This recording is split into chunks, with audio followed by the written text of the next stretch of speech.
મિત્રો, આ ખુલ્લા આ મંચ ઉપરથી સાર્વજનિક રીતે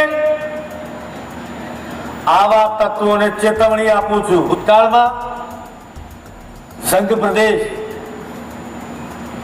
હપ્તા વસૂલી, ખંડણી, ગુંડાગર્દી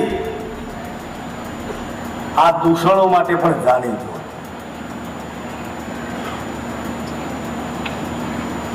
મિત્રો, આ ખુલ્લા આ મંચ ઉપરથી સાર્વજનિક રીતે આવા તત્વોને ચેતવણી આપું છું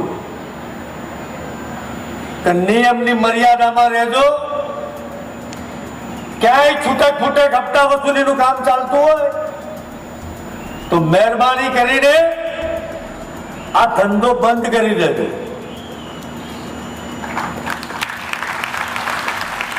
કોઈ આકાઓ તમને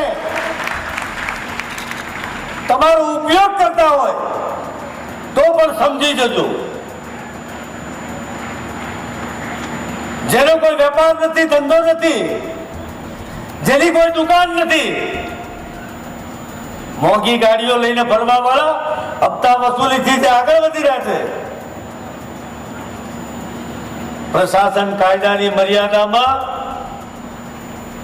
આવા તત્વોને યોગ્ય પાઠ ભણાવશે. આ વાત નિશ્ચિત છે.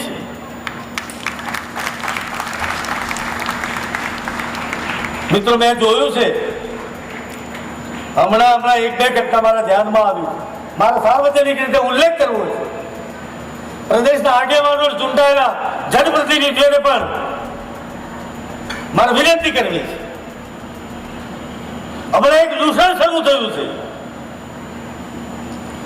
ગમે તે ઇન્ડસ્ટ્રી આગળ જઈ, ગમે તે કોઈ જગ્યાએ જઈ નાના મોટા વિડીયો બનાવવા, સાદા છપલા જેની વિડીયો એ ઉતારી લેવા,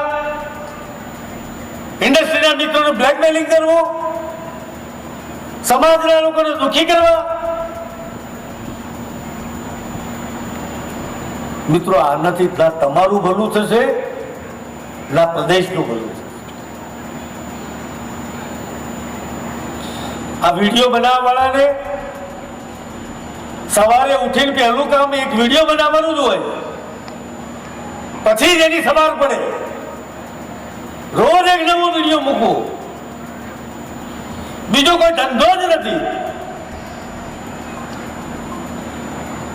ન જાણે શું વિકૃત માનસિકતા છે, શું આનંદ આવે છે.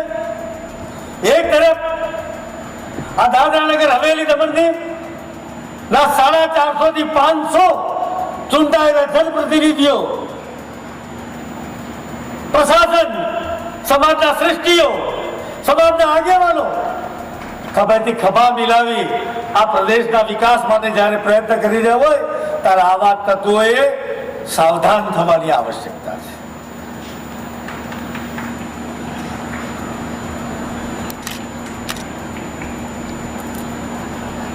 ક્યાંક એક સરખા કલરની ગાડીઓ લઈને ફરવું, સ્ટન્ટ કરવા ગાડીઓ લઈને, માપમાં રહેજો. એવા લોકોને કહું છું, માપમાં રહેજો. મને મારા પ્રદેશના ઉજ્જવળ ભવિષ્યની ચિંતા છે. તમને કદાચ ગુંડાગર્દી કરવાની હશે, પણ મને મારા પ્રદેશને એક ઉત્તમ પ્રદેશ બનાવવો છે, આપ સર્વના આશીર્વાદથી અને સહયોગથી.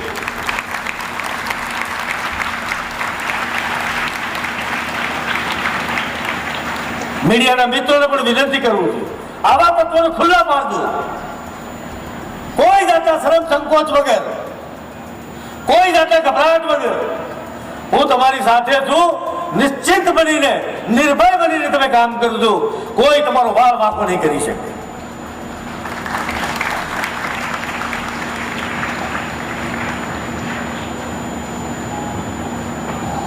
મિત્રો, પ્રદેશે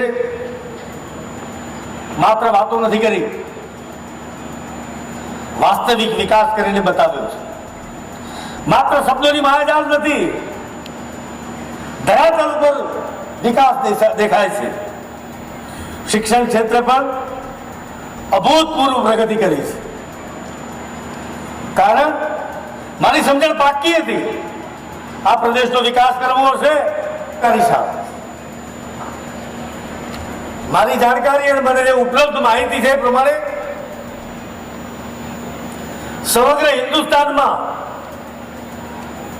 12,000 જેટલા બાળકો એક સંકુલમાં ભણતા હોય એવી આ હિન્દુસ્તાનની કદાચ આ પહેલી શાળા છે. દાદરા નગર હવેલી દમણની સંઘ પ્રદેશ એના માટે ગૌરવ લઈ શકે એવી બાબત. પણ મિત્રો પીડા થાય જ્યારે કેટલાક વિઘ્ન સંતોષીઓ એના ટોયલેટનો જે વિડીયો બનાવે, આટલી મોટી સુંદર શાળા દેખાય નહીં. બની શકે 12,000 બાળકો છે, 250 જેટલો સ્ટાફ છે. કદાચ ક્યાંક તમને આ સંઘ પ્રદેશ માટે ગૌરવ હોવું જોઈએ કે ન હોવું જોઈએ? એક નાગરિક તરીકે, એક જવાબદાર નાગરિક તરીકે સંઘ પ્રદેશ માટે ગૌરવ લેવાની જગ્યાએ પ્રદેશનું નામ રોશન કરવાની જગ્યાએ એને બદનામ કરવા માટે જે લોકો નીકળ્યા છે એવા તત્વોને પણ તમે ઓળખી લેજો.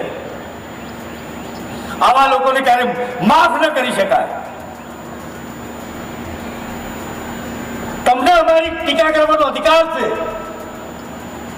અમારી આલોચના કરવાનો અધિકાર છે. તમને અમે કદાચ ન ગમતા હોઈએ, અમારા બહાર ખેંચી લેવાનો તમને અધિકાર.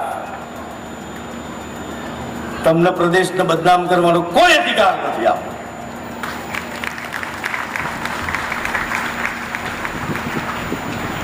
મિત્રો, મારો નમ્ર અનુરોધ છે આવા તત્વોને પણ લિમિટેડ છે. આંગળીને વેઢે ગણાવવા 1-2 લોકો છે. ભગવાન એમને પણ સદબુદ્ધિ આપે અને મુખ્ય પ્રવાહ સાથે જોડાઈ જાય. એમાં પ્રદેશનું પણ ભલું છે અને એમનું પોતાનું પણ ભલું છે. આપણે પ્રદેશના વિકાસમાં સહભાગી ના થઈ શકીએ તો કઈ નહીં, હવનમાં હાડકા નાખીને શું લાભ મળે છે?